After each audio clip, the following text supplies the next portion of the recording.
लखनलाल जी जब मूर्छा से उठे और उनको ज्ञात हुआ कि ऐसे मुझे मूर्छा लगी, तब उन्होंने राम जी से पूछा कि मेरे जीवन में ये संकट क्यों आया। देखो, कर्म आपका पीछा नहीं छोड़ते हैं, चाहे आप भगवान के भाई भी क्यों ना हो जाओ। कर्म का फल जो है सबको चुकाना होता है। और कर्म जो आपने किए हैं, श्री पीपो जी महाराज ने कहा कि पीपा पापन कीजिए अड़गो रहीजे आप, करणी आपो आप है कुण बेटो कुण बाप। अपनी अपनी करणी के फल आदमी स्वयं भोगता। लक्ष्मण जी कहते हैं, महाराज मैंने ऐसे कौन से गलत कार्य किए जिसकी वजह से मुझे आज ये मूर्छा सहनी पड़ी। और 18 दोषों के बारे में लक्ष्मण पूछते हैं। शब्दवाणी के शब्द संख्या 61 में गुरु महाराज वर्णन करते हैं और कहते हैं,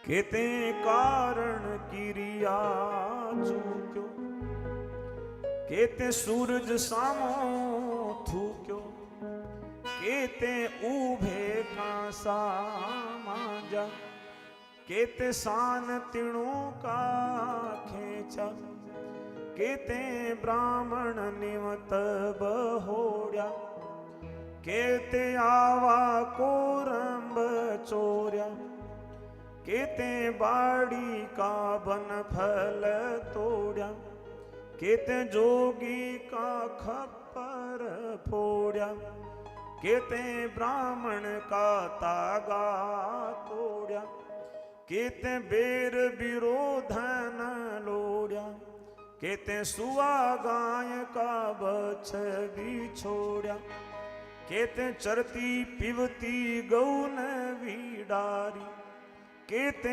हरि पराई नारी, कहते सगा सहोदर मार्या, कहते तिरिया सिर खड़ग उभार्या, कहते फिरते दांतन कियो, कहते रण में जादो दियो, कहते वाट कूट धन लियो, किसे सरापे लक्ष्मण हयो।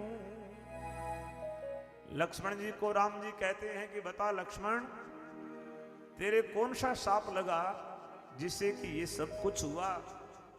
और सबसे पहले कहा कहते कारण क्रिया चूक्यो। 18 दोष हैं इसके अंदर टोटल।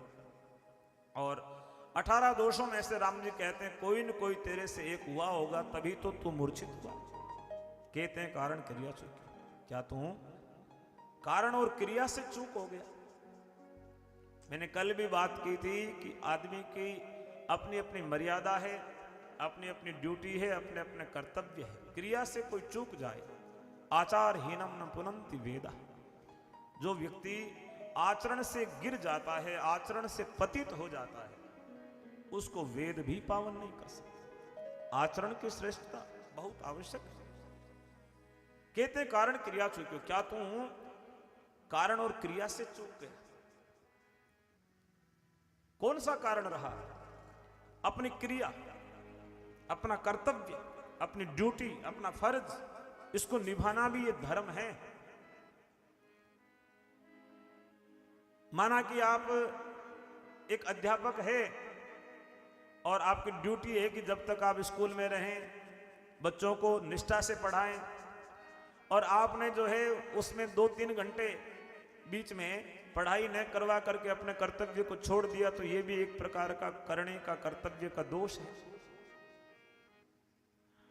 जहां जिस ड्यूटी के लिए मैं कथा करना मेरी ड्यूटी है, 3 घंटे में कथा करने के लिए बैठा हूं, इसमें जो कर्तव्य के अनुसार जो बातें कहनी चाहिए वही मैं कहूं। और यदि इसमें मैं चूक जाता हूं, मैं स्वाध्याय ना करूं, मैं ठीक से ना बताऊं, और आप लोग सुनने के लिए बैठे हैं और मैं आपको सुना ही ना पाऊं, तो मैं अपने कर्तव्य से चूक गया।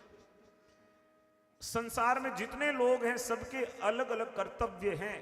नियति ने सबको आपकी जगह तय किए कि ये काम, ये कर्तव्य आपका है और ये काम आपको करना।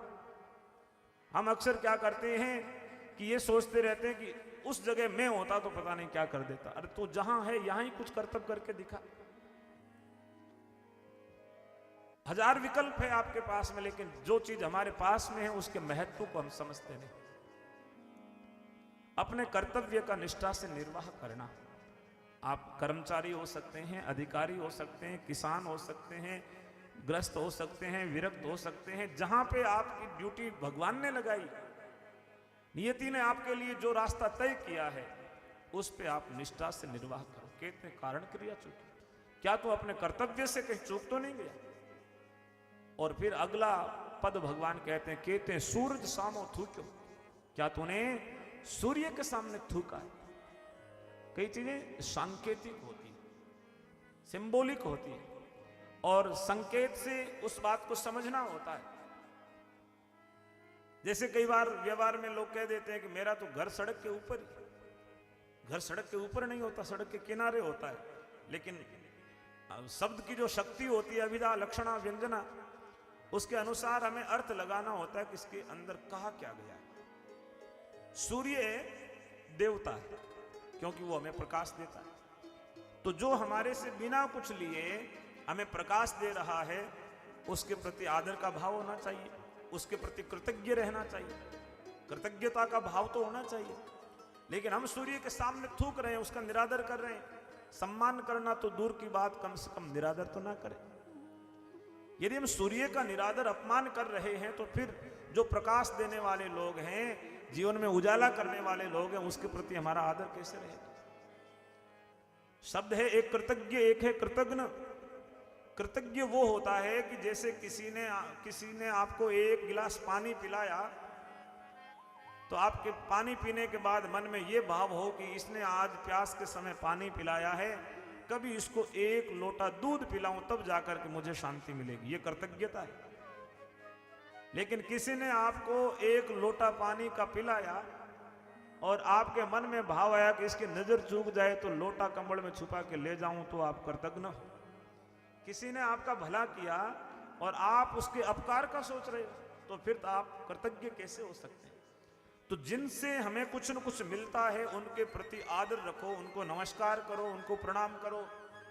और नमस्कार और प्रणाम न करके यदि आपने उनका अपमान किया है, तो आप दोष कर रहे हो, आप अनर्थ कर रहे हो, और उसका फल जो है भगवान कहते हैं चाहे मेरा भाई भी क्यों ना हो, उसको भी भोगना पड़ता है। कहते हैं सूरज सामने थूको, तो सूर्य सामने जो है रोज हम सूर्य को नमस्कार करते हैं, प्रणाम करते हैं, एक लोटा जल चढ़ाते हैं। सूर्य को नमस्कार करना, अर्घ्य देना, जल देना, ये सूर्य का आदर है। और सुबह सुबह उठ करके सूर्य को प्रणाम करने वाले को बड़ा भारी लाभ मिलता है। हमारे पुरखों ने, हमारे सदग्रंथों ने अच्छी चीजें, अच्छी आदतें हमारे जीवन में आए, इसके लिए कई धार्मिक पहलू भी उसके साथ में जोड़े। लेकिन व्यवहार में भी वो चीजें बहुत लाभदायी होती है। एक दिन हमारी एक डॉक्टर साहब से बातचीत हो रही थी। वो कह रहे थे कि गुरुजी, लोग आजकल सुबह को जल्दी उठना छोड़ रहे हैं। नई पीढ़ी के लोग सुबह को जल्दी उठते नहीं, और उसकी वजह से शरीर में एक बहुत बड़ी जो है कमजोरी बढ़ती जा रही है। उसको कहते हैं विटामिन डी। विटामिन डी कहते हैं जो उगता हुआ सूर्य होता है, सुबह सुबह जब सूर्य उदय होता है, उसके आधी पौन घंटे तक ही वो विटामिन डी देता है। अब धूप में बैठोगे तो विटामिन डी नहीं मिलेगा। विटामिन डी सुबह के सूर्य की किरणों में ही होता है, ऐसा डॉक्टर साहब ने बताया।